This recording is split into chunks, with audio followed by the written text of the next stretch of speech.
Hello, this is Bill Ofston, Director of Assessment, and today I would like to go through the basics for ELPA21 testing for the 2017 assessment season. The ELPA21 will be administered between February 1st and March 30th, 2017. This has come up fast, and unfortunately, the state has been very slow in rolling out guidance documents. All ELPA21 resources are accessed through the WCA portal at wa.portal.airast.org. Once you go to this website, you will find all resources for the ELPA21 found at the bottom of the left-hand column.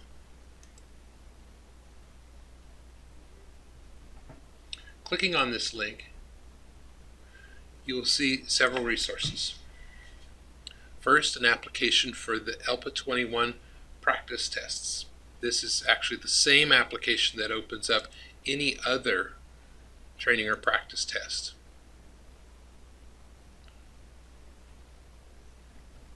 And there is one section there just for the ELPA21 practice tests.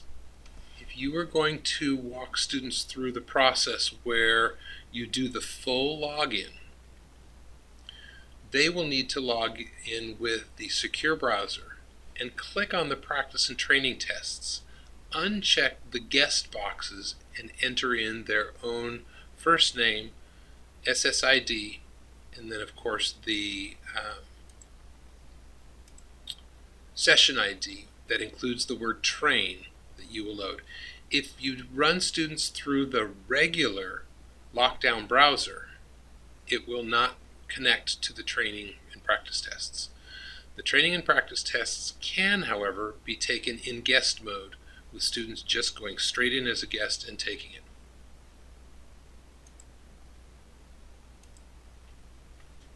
Also on this site, the Test Administrator Certification application. This is required for all staff that will be administering Smarter Balanced and ELPA21 assessments. Please take the time to go through this application, as it will walk you through all the steps needed to administer an assessment.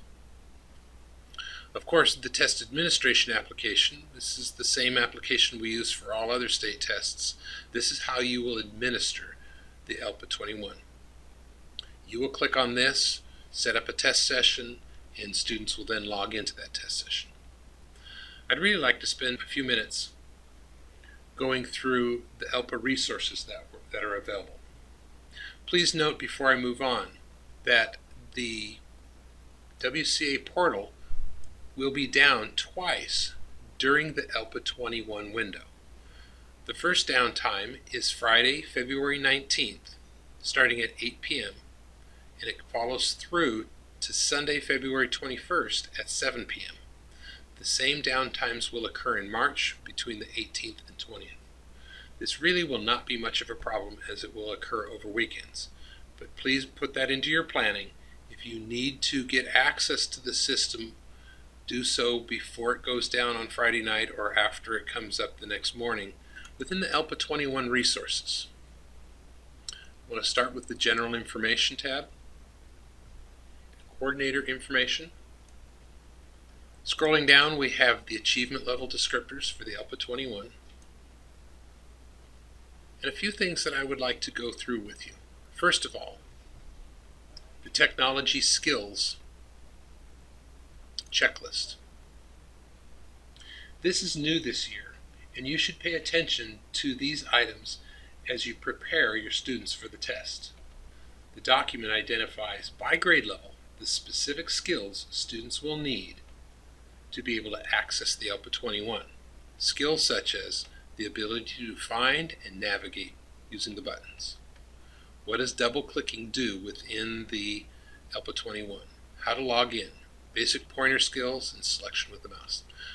Typical computer skills that your students will need at each grade level so they can demonstrate their proficiency on the test. Next, I would like to go through the test administration time chart, or as they are labeled inside here, ELPA21 test administration timelines. This document will help you prepare for test administration. Please plan accordingly.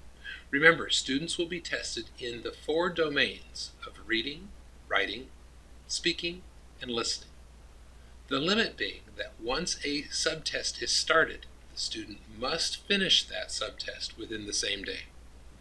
It is possible to take more than one subtest in a day. And this document outlines the total minutes estimated for completion of all 4 subtests and the anticipated time per subtest that you can expect for students within different grade bands. The next document that I'd like to review is the Tide Student Records Pull Logic document, or Student Record Data Flow from Cedars to Tide. Remember, for each student to be tested on the ELPA21, they must first be flagged for limited English proficiency in Skyward. Skyward then talks to Cedars. Cedars then talks with Tide, and all those computer programs sync together. If a student is not showing up on the WCAP portal within Tide, it is likely that there has been a breakdown in this communication process. Please contact Tammy at extension 7012 or myself at extension 7981 if you have students that are not showing up in the system, either for practice or the annual test administration.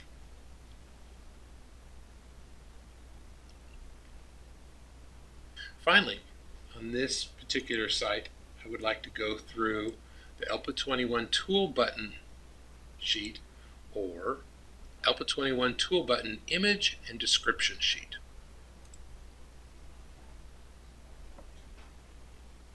Please have copies of these sheets available for students as they practice for the ELPA21. This is a navigation cheat sheet, if you will, for all the tools and buttons, the controls that are used within the ELPA21. If used during summative testing, this must be considered scratch paper and will be considered a secure document and must be collected after testing.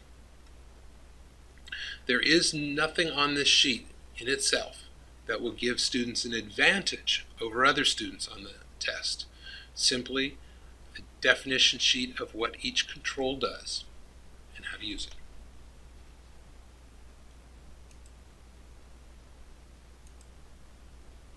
Backing out, I would like to go to User Guides and Manuals, the Administration Manuals and Documents. As you can see, there are still documents that are yet to be uploaded. Hopefully these will all be uploaded Tuesday night as the system goes down. But I want to take a moment and draw your attention to the Test Administration Manual for the ELPA21, which you can see was just uploaded on Saturday, January 28th, 2017. There are a few items in this manual I'd like to go through as part of this video. You will be responsible for all portions of this manual. First, technology. Students will use the same computers they use to access Imagine Learning or National Geographic. You may wish to make arrangements to test your students in other locations. If you intend to do so, please be sure that you administer practice tests in that location to verify that that equipment is capable of handling the tasks associated with the ELPA21. My recommendation is to use the same equipment you already have. We know that this equipment is vetted for the ELPA21. Friday, January 27th, I sent out an email to all certified staff notifying you of a login problem that we've encountered with several computer systems. This warning will apply to administering the ELPA21. If you are logging in on a PC to set up the test session, even if your students are using Chromebooks, you are asked to use the Chrome browser and log into the Chrome browser before starting the test administration program. This will alleviate login problems that we have encountered where the staff member site either freezes or limits the number of students that can access the test session The problem is found in the PC in a requirement to clear cookies and cache. If you manually go in and clear cookies and cache, your computer will work fine. If you log into the Chrome browser, you will be assured that your Chrome browser that you are using has all the latest updates, and cookies and cache will automatically be cleared when you restart the program. Next, TA qualifications. Please remember that all persons administering the ELPA21 must be Longview School District staff members. They may not be volunteers or parents. All staff must go through the test administration certification before administering any summative assessments.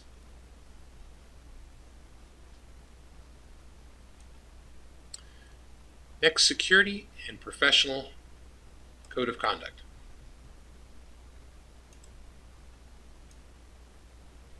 I hate to have to review this, but unfortunately this last year we received a recording from OSPI of one of our teachers clearly coaching a student word for word on answering ELPA21 assessments.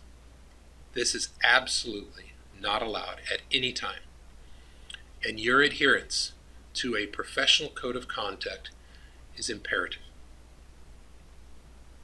I would draw your attention to the Professional Standards and Security Incident and Reporting Guidelines, which can be found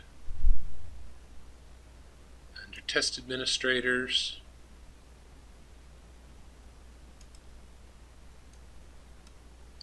there we go, Guidelines for Professional Standards, Incident, and Reporting.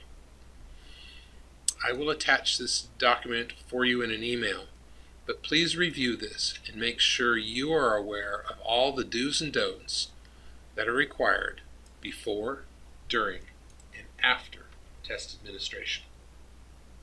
Please be sure to stick to the standardized text when administering state assessments.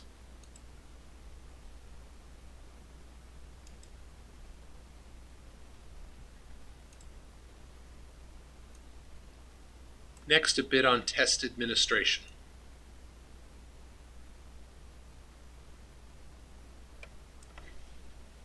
A reminder that you can administer a single assessment on a single day, or you may administer multiple subtests on a single day. However, you need to be aware that the number of tests you administer in a day will impact how you read the directions to them. Please follow these directions on page 3 of the Test Administration Manual. These directions, right here in the center of the screen, dictate what you need to say and where the directions are located should you be administering one single test at a time or more than one. As we prepare to administer these tests, please consider the accommodations that will be needed for your students. Accommodations may be found under General Test Administration, User Guides and Manuals in the Guidance on Tools, Supports, Accommodations for State Assessments.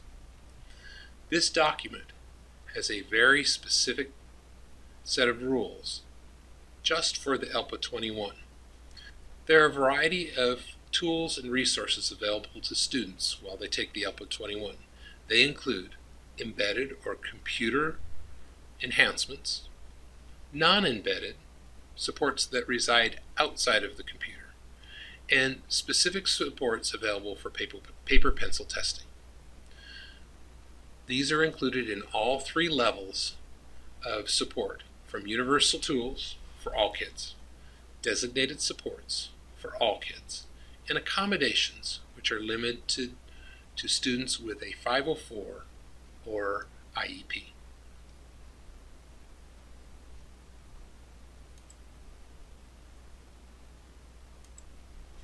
Please communicate the needs your students have for accommodations to Tammy at extension 7012 or myself at extension 7981. Of course, you can always email us with the list. and we will get those accommodations loaded for you. Scrolling down, I want to stop at sound check, recording, and replay support. Please be familiar with this section on page 6 of the Test Administration Manual. Students will need to be familiar with the recording controls on their computer in order to demonstrate their proficiency. Practice is essential, so please get your kids in and use the ELPA21 practice tests. Students will hear prompts through their headphones and record their answers. They will need to go through a sound check process as they start the test to demonstrate that the microphone and headphones are working properly before they move forward. The remaining pieces of the Test Administration Manual go through how to pause a test, how to get students logged in, the process of setting up a test session, etc. All the specific details you will need to know for administering the ELPA21.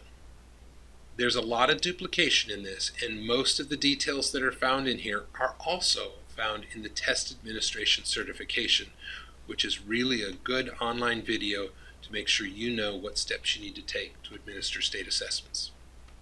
Thank you for watching, and happy testing.